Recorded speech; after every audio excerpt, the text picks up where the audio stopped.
এটিও আমার একটি গোপাল সোনা। কালকে আমাকে যে কত কাজে হেল্প করে দিল, চান করে আমাকে রোদে বেরোতেই দিল না।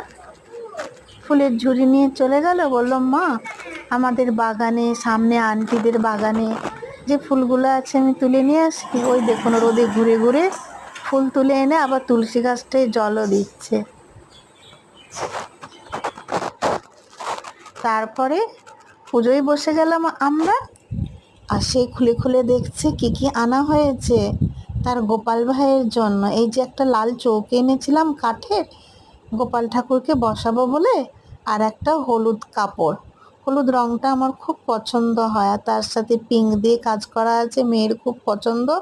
একটা একটা করে সে সব দেখাচ্ছে। হাতে চুড়ি ছিল, আর এটা মাথার মুকুট।